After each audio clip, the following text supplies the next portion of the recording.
Good day and welcome to Frontline News. I'm Cody Ann Barrett. Coming up in the newscast, Security Minister announces new police branch. New highway officially named in honor of former Prime Minister Edward Seaga, but PNP supporters call it highway robbery. In the region, opposition leader in Barbados expresses concerns with budget. And further afield, we have the outcome of talks between the U.S. president and the North Korean leader. In business, the opposition calls for the government to be more open in its strategy for the Jamaican currency. And in sports, did Usain Bolt leave Norway feeling frustrated after defeat in trial match? Now for the news in detail. The Minister of National Security has announced the establishment of a new branch for the Jamaica Constabulary aimed at restoring public order. Dr. Horace Chang was making his presentation in the House of Representatives during the sectoral debate on Tuesday. We have more in this report from Michael Sharp. Dr. Chang came to the House with a crime plan that he believes will be successful, unlike many others before it. Among the strategies he outlined was a new police branch. The newly formed body will be called the Public Safety and Traffic Management Branch of the Police.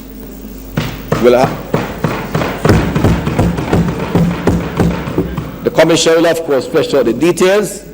They'll have responsibility for public safety in town centres and major highways. Of course, we'll start in the major metropolitan area of Kingston and Montego Bay region. The Operation of Public Safety and Traffic Management branch will include roving response not only of motor vehicles but of motorcycles to allow for rapid response in sufficient numbers to critical situations. There will be teams that will concentrate primarily on breaches of public order that threaten citizens' safety, such as vending outside of designated areas on the sidewalks, etc., and in public parks. Teams that can focus on illegal occupation of public space, and teams that can focus on safety along major thoroughfares. The minister noted that they will be specifically trained to interact with the public. So significant force will be placed on enforcement, but it will also be a significant public education drive to enlighten the citizens on the importance of public order and its impact on public safety. The Minister of National Security explained why he was so sure of his plan, which involves new legislation to fight crime, including illegal guns, reviewing anti-gang legislation, among others. I say this, Mr. Speaker, because we have achieved, for the first time, I think, an alignment which allows us to succeed. There is a national alignment at this level of Parliament. Executive and Parliament is taking a strong position against crime. And I give credit to the Prime Minister for his strategic vision and leadership, and commend the leader of the opposition for his support in this regard, because in our competitive politics, agreement can be a risk for both parties. We have identified crime as a national priority and we are working to resolve it, and I'm confident with this kind of unity of purpose we'll overcome. Michael Sharp, Frontline News. And the House of Representatives on Tuesday extended the zones of special operations in Mount Salem in St. James and Denham Town in Kingston for a further 60 days. This represents a fourth and fifth extension of these zones. The north-south leg of Highway 2000 was renamed the Edward Seaga Highway Tuesday morning. Edward Seaga was Prime Minister of Jamaica in the 1980s. He also held several portfolios, including finance and development, in the Jamaica Labour Party cabinet. Tuesday's ceremony was held at the Unity Valley Toll Plaza in Monique, St. Anne, partly in recognition of the pivotal role Mr. Seaga played in the development of the resort town of Ocho Rios in that parish. The north-south leg of Highway 2000 was renamed the Edward Seaga Highway on Tuesday morning. It happened despite calls for a section of the thoroughfare to be named the Portia Simpson Miller Highway. The renaming came despite criticisms from the opposition People's National Party, PNP, which claimed that it was an inappropriate decision. The PNP-controlled St. Catherine Municipal Corporation last week passed a resolution calling for the section of the road which passes through that parish to be named in honor of former PNP President and Prime Minister Portia Simpson Miller. The resolution was passed on June 5 in the St. Catherine Municipal Corporation, with 14 councillors of the People's National Party supporting the measure and 13 Jamaica Labour Party councillors voting against it.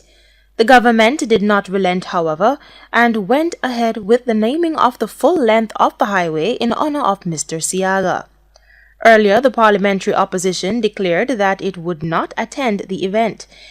Staying true to its promise to boycott the renaming ceremony, it instead staged a small protest at the southern end of the highway to stress its continued opposition. Yes, I join in support of the many other Jamaicans who have strongly voiced their opposition to the highway being named after Mr. Siaga. It's most inappropriate. It is uncivil to even consider doing so. And we call upon the government, even at this late stage, to do the right thing. It's never too late to do the right thing. And if you did something wrong, the humble and decent thing to do is to try to correct it. And we call on the government to do that. Mr. Jackson also acknowledged that Mr. Siaga had done a lot for Jamaica. However, he believes the government should find another way to honor him. Mr. Siaga has done a lot for Jamaica, and he should be appropriately honored, but not through the highway. One that he has opposed from its conception and through its development.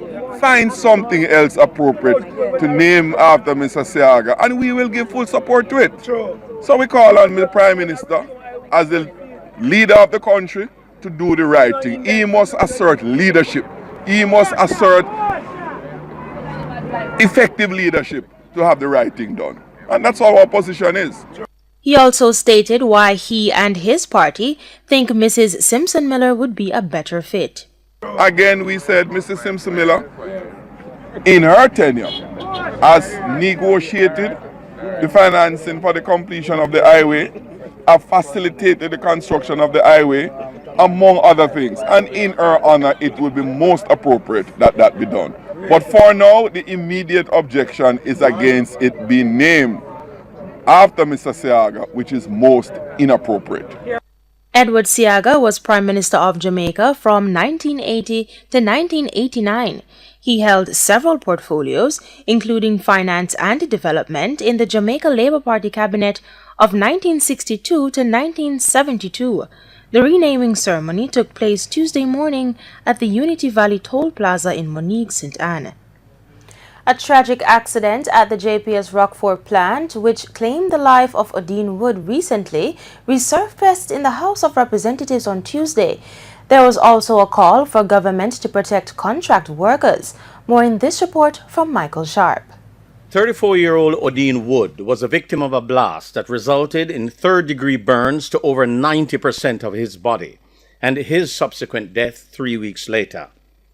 Odine was buried 2 weeks ago, but his memory is now a part of Hansard, the official record of Parliament.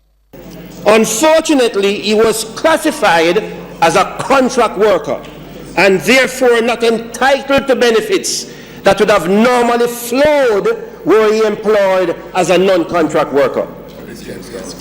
Who takes responsibility for the death of this father, this brother, this son, who died tragically while seeking to earn an honest living?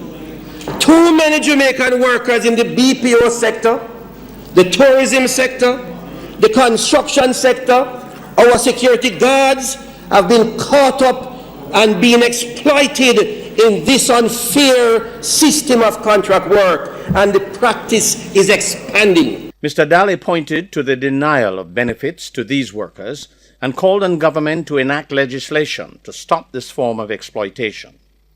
He promised another category of contract workers, security guards, legal action on their behalf. It is the only group of workers in Jamaica that doesn't have a national association.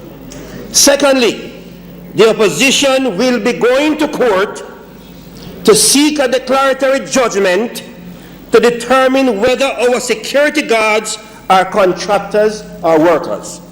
This group of workers cannot continue to suffer any longer, and the People's National Party pledge to resolve this issue once and for all. Mr. Daly also addressed the controversial issue of work permits and called on government to ensure that they are not abused. Ministry of Labour should not be issuing work permits to foreigners to come and play reggae music in hotel. I go to a hotel the other day. When I walk in the hotel, I see a man sitting with a guitar. I think it's Brazilian. No woman's, no cries. He can't even sing the Bob Marley song. He's on a work permit. Mr. Speaker, this cannot be good. This is a disgrace. Michael Sharp, Frontline News. The Ministry of Health issued a release on Monday which reported that one person has been presumed dead because of dengue fever in Jamaica so far this year. We get more in this report from Janae Williams. While there was no report as to when the person died, the ministry said that up to June 11, it had received 6 notifications of possible dengue-related fatalities. Apart from the death presumed to be dengue-related, the ministry said that 2 other deaths fit the clinical case definition. However, it said there were no positive dengue test results for these 2 deaths, and they remain suspected cases. The ministry explained that the remaining 3 cases do not fit the case definition for dengue-related deaths and are not considered suspected cases at this time. The Ministry of Health said it would, however, continue investigating these cases. Janae Williams, Frontline News. Science and innovation is the way forward for Jamaica's economy. This will drive growth and development in many new ways. That's the word from Executive Director at the Scientific Research Council, SRC, Dr. Cliff Riley. He was speaking at the annual National Science and Technology Fair in New Kingston on Tuesday. Kimberly Wright picks up that story. The Scientific Research Council SRC's annual National Science Fair, held under the theme Youth-Centered Science, Technology and Innovation for Sustainable Development, is geared at encouraging innovations among the youth. Dr. Riley says the nation must encourage innovation and embrace problem solving, specifically among children, because the future of Jamaica depends on them. So we've been planning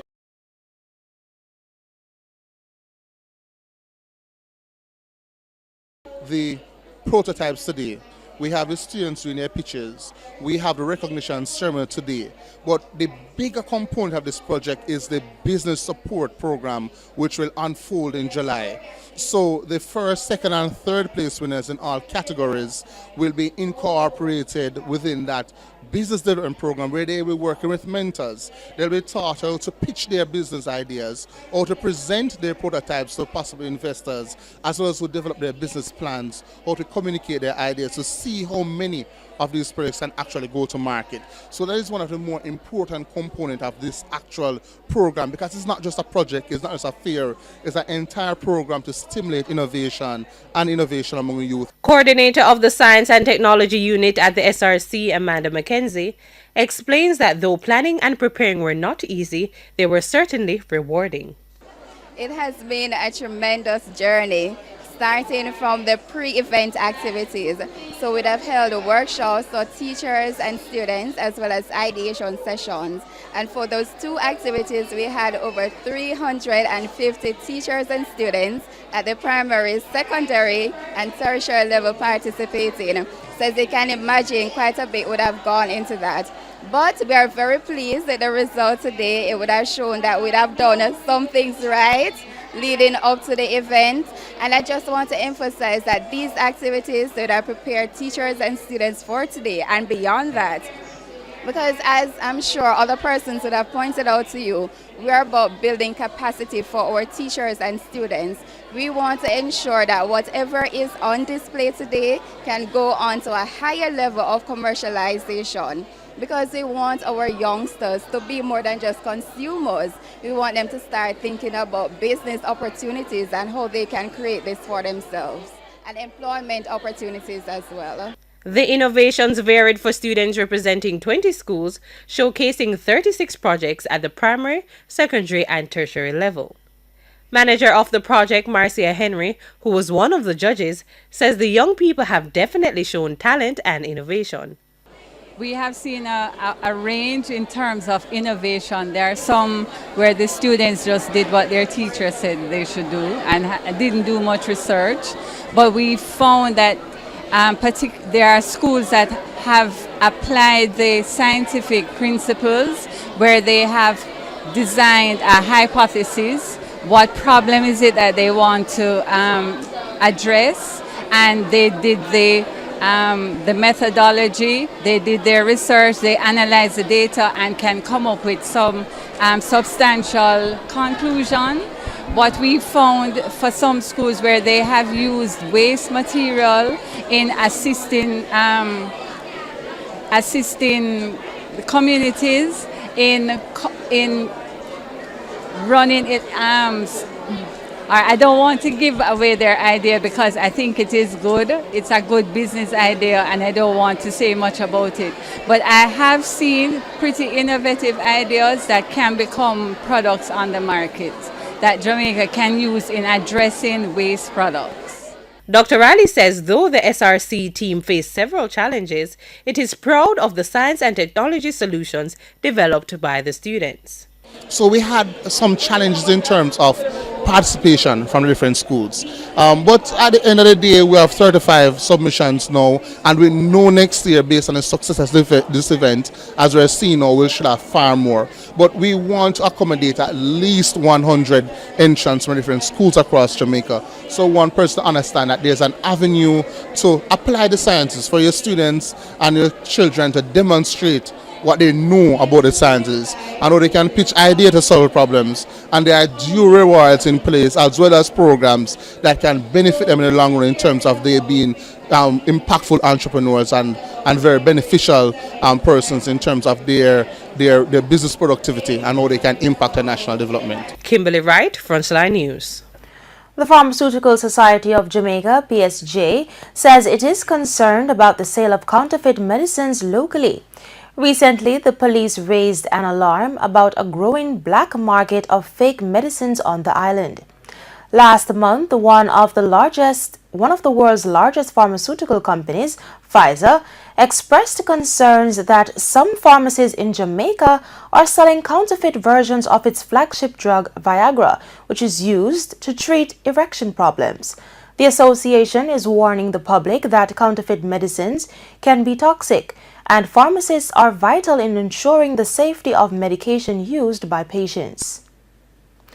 Frontline News has received information that a student from the Anchovy Primary School in St. James was hit by a teacher driving a motor vehicle. The child was reportedly rushed to the hospital, where the child was later pronounced dead. The police have charged a second man in connection with the murder of Constable Darren Henry, who was killed on Waterloo Road in St. Andrew on Tuesday, May 22. He is 22-year-old Eugene Brown of Tulip Lane of Denham Town in Kingston. Brown is scheduled to appear in the Kingston and St. Andrew Parish Court Tuesday, where he will join co-accused Omar Ricketts. Operations are now reportedly back to normal at the island's wharves. The Asikuda online cargo clearing platform stopped working 2 Fridays ago, resulting in a backlog. Despite efforts to fix the problem, glitches continued last week. President of the Customs Brokers and Freight Forwarders Association of Jamaica, Mitzi Gordon-Burke-Green, says the backlog of cargo has been reduced following a meeting with Jamaica Customs and Kingston Freeport Terminal last Thursday. Residents and business owners are complaining about a dust nuisance and flooding caused by construction activities taking place on Ward River Bridge in Port Morant, St. Thomas. A resident, Pamela O'Hara, says the dust is affecting her and other family members who live near the bridge. From the bridge started, we're having a lot of problems. The water comes over in the house at times, and now the dust is killing me. I have to go to doctor for the throat, also my husband. So, and the children are here, and the dust is killing us. And then the mosquito and the water round the back, the mosquitoes. So, I really need help. Operator of Linval's hardware and block factory, Yvette Skirving, says her business is also being affected when it rains. What happens is that the river mouth needs to be cleaned so that the water can flow out. And it has been more than 2 years now that this is happening. We have to be dumping, and how much more can we dump? We're dumping higher than even some of the floor level of the buildings. Right now, we're in the process of building over a former bridge to lift it higher so that the vehicles can come through and that customers who come to our hardware can pass in comfort. Right now, that's we're walking through a workshop, the mechanic workshop for a motor vehicle, which is not nice. Appeals are being made to the National Works Agency to address the matter urgently. Today, June 12th. That at a time when there has been sudden and rapid depreciation of the Jamaican dollar, the Bank of Jamaica has reportedly been purchasing US dollars in the market, putting further pressure on the currency. According to the opposition, businesses with US dollar loans and accounts have suffered unexpected exchange rate losses in the past few weeks. It contends that this has, in turn, affected their pricing and other business decisions. The opposition further said that it is concerned as to the likely impact on consumers whose incomes are fixed, especially at a time when world market prices for oil have been rising, which it said has affected gas and electricity prices. Opposition spokesman for Finance and Planning, Mark Golding, stated that the instability is occurring at a time when the public has been repeatedly told that all targets under the International Monetary Fund program are being consistently met, including the target for non-borrowed reserves. He added that amidst the current slide, the silence of the government is unacceptable. The Bank of Jamaica BOJ is reporting that there was deflation of 0.4% in April, as declines in the housing, water, and electricity and gas category were partly offset by higher prices for petrol and related products. The central bank notes that a moderate inflation was expected in May. This is due in part to moderate price increases for vegetables and starchy foods, as well as transport costs. Inflation this month is anticipated to mainly reflect increases in the cost of utilities, petrol, and the prices of non-processed foods. As it relates to the outlook for the 2018-19 fiscal year, the BOJ maintains that inflation is expected to remain towards the lower end of the forecast range for the next 3 quarters before converging towards the midpoint of the forecast range. On the foreign exchange market, the US dollar is being sold for an average of $130.22. The Canadian dollar is trading at $99.30. The pound sterling is costing $172.11, while the euro is trading at $153.43. In Tuesday's trading session, the JSE Combined Index advanced by 2,563 points to close at 314,630. Overall market activity resulted from trading in 47 stocks, of which 18 advanced, 18 declined, and 11 traded firm. The junior market index declined by 31 points to close at 3,038. Among the winners were Barita Investments, CAC 2000, Derrimon Trading, Grace Kennedy, and Jamaica Broilers. Stocks declined for Caribbean Cement, Caribbean Flavors and Fragrances, Carreras Limited, Dolphin Cove, and Elite Diagnostics. Stocks traded firm for Cargo Handlers, Siboney Group, Epley Limited, Guest Corporation, and Jetcom Corporation. NCB Financial Group was the volume leader with over 5 million units, followed by Supreme Ventures with over 2 million units, and Jamaica Broilers with over 1 million units. News in oil. Oil prices were mixed on Tuesday, with U.S. crude edging higher and Brent crude slipping as investors prepared for a key meeting of the OPEC producer group next week. Brent crude dipped 66 cents to trade at $75.80 a barrel, while U.S. West Texas Intermediate crude futures climbed 15 cents to $66.25. And that's it for Frontline Business. I'm Michael Sharp. Regional stories are next after the break.